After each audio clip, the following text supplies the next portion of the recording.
के जिला अध्यक्ष बड़े भाई दिलशाद अहमद सिद्दीकी जी को और उनकी पूरी कमेटी को, पूरी टीम को, जिन्होंने इतने बड़े कार्यक्रम का आयोजन, मैं समझता हूं ये पहला मौका होगा जब उन्होंने इतने बड़े कार्यक्रम का आयोजन किया है। और मुझे बहुत खुशी है कि उन्होंने, उनकी कड़ी मेहनत आज हम सब लोगों के सामने है। जिस कदर यहाँ हमारे सभी उनके बुलावे पर और हमारे बुलावे पर आए हुए हमारे सभी बुजुर्ग भाई यहाँ मौजूद हैं, निश्चित रूप से मैं उनको बधाई देना चाहता हूँ और साथ ही धन्यवाद भी देना चाहता हूँ उनको और उनकी पूरी टीम को कि उन्होंने जो इस कार्यक्रम के लिए मेहनत करी, इस कार्यक्रम को सफल बनाया। हम सब सभी तहे दिल से उनका इस बात के लिए धन्यवाद देते हुए उनको बधाई देते हैं। दूर दराज से इस गर्मी के मौसम में समाजवादी पार्टी के इस अल्पसंख्यक सम्मेलन में जो हमारे बुजुर्ग यहाँ पंडाल में उपस्थित हैं, मैं सर झुकाकर उनका स्वागत करता हूं और उनको धन्यवाद देता हूं कि इतने गर्मी के मौसम में आपने सम्मेलन के लिए समय निकाला और एक लंबे समय से बैठकर हम लोगों की बात सुन रहे हैं। मैं धन्यवाद देता हूं अपने भाइयों का जो इस कार्यक्रम में आए और जिन्होंने हम लोगों का उत्साहवर्धन किया। आज का दिन एक ऐतिहासिक दिन है। निश्चित रूप से एक लंबे समय तक ये आज का कार्यक्रम हम लोगों को याद रहेगा। आज हमारे मुसलमान भाइयों की भारी संख्या में इस उपस्थिति ने निश्चित रूप से जनपद फर्रुखाबाद की समाजवादी पार्टी को एक नई ताकत दी है।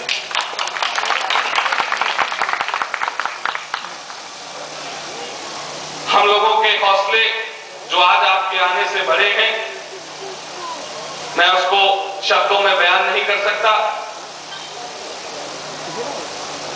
सिर्फ आए हुए अपने सभी बुजुर्गों का और भाइयों का मैं धन्यवाद देता हूं। हम समाजवादी लोग हैं, समाजवादी मानसिकता के लोग हैं। कौम या धर्म की दीवारों से हम बटना नहीं चाहते और हमारे फर्रुखाबाद की अगर हम एकता की बात करें तो मुझे ये कहने में कोई गुरेज नहीं है कि हमारे जनपद फर्रुखाबाद के हिंदू और मुसलमान भाइयों की एकता की मिसालें पूरा देश देता है। आज मुझे कुछ पंक्तियां एक कविता की याद आ रही है जो आप लोगों के बीच में मैं पढ़ना चाहूंगा। लुत्फ तो तब है जब मंदिर के ऊंचे कलश, लुत्फ तो तब है जब मंदिर के ऊंचे कलश मस्जिदों की सेहन की हिफाजत करें और मस्जिद की मीनारे भी फख्र से कहें ये शिवाला बड़ी ऊंची चीज है। हमारे फर्रुखाबाद में पहले से ही ऐसी मिसालें मौजूद हैं, बहुत से लोगों को जानकारी भी होगी।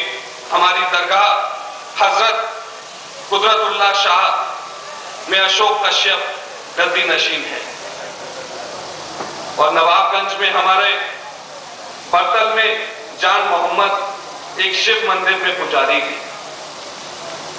मुझे फख्र है हमारे जनपद की इस एकता पर और मैं चाहता हूं कि आने वाले समय में किस तरीके से हम लोग इस एकता को बढ़ा सके, अपनी शक्ति को बढ़ा सके। जहां हम लोग पाक आज अल्पसंख्यक जागरूकता सम्मेलन की कर रहे हैं, निश्चित रूप से हमको ये चर्चा करनी होगी कि आज हमारे उत्तर प्रदेश में रहने वाले मुसलमान भाई किस दिक्कत में है, किस परेशानी में है और आज तक जब से देश आजाद हुआ है आखिर किस पार्टी ने या किस नेता ने हमारे मुसलमान भाइयों के विकास के लिए, उनके हितों के लिए एक अच्छी सोच के साथ काम किया है। तमाम वक्ताओं ने पूर्व में कहा कि तमाम हमारे मुसलमान भाइयों को तमाम पार्टी और तमाम नेता अभी तक ठगते आए हैं, लेकिन मुझे गर्व है इस बात पर कि जिस उम्मीद और विश्वास के साथ मुसलमान भाइयों ने पिछले विधानसभा चुनाव में समाजवादी पार्टी पर भरोसा जताया था, मुझे फख्र है इस बात पे कि उस उम्मीद को हमारे नेता ने, हमारे आदरणीय मुख्यमंत्री जी ने सरकार बनने के बाद कम नहीं होने दिया। और जो उम्मीद हमारे मुसलमान भाइयों ने हमारे नेता या हमारी पार्टी से की थी, आज 1 साल का वक्त हुआ है उत्तर प्रदेश में समाजवादी पार्टी की सरकार बने। हमारे नेता, हमारे युवा मुख्यमंत्री आदरणीय अखिलेश यादव जी निरंतर प्रयासरत हैं कि उन वायदों को कैसे जल्दी से जल्दी पूरा कर सके और हमारे मुसलमान भाइयों की उम्मीदों पे, उनके विश्वास पर खरे उतर सके।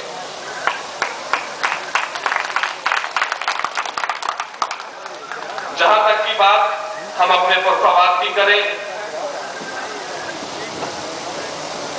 फरखाबाद में रहने वाले मुसलमान भाइयों की करें,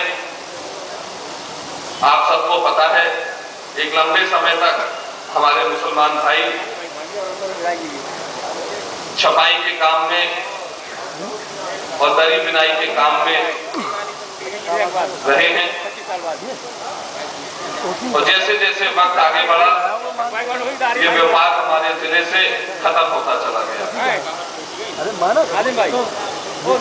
उसके बाद हमारे मुसलमान भाइयों ने जरदोजी का हुनर सीखा और आज एक बड़े पैमाने पर ये काम, ये उद्योग हमारे जिले फरखाबाद में मुसलमान भाइयों द्वारा किया जा रहा है। मंच पर हमारे सरकार के सम्मानित 4 मंत्रीगण उपस्थित हैं।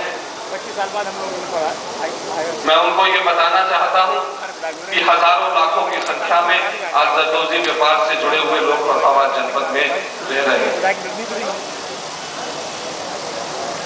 चाहे हमारे व्यापारी भाई हो, चाहे जरदोजी से जुड़े लेबर वर्ग के लोग हों, चाहे बड़े फैक्ट्री मालिक लोग हों, और आज उन्हें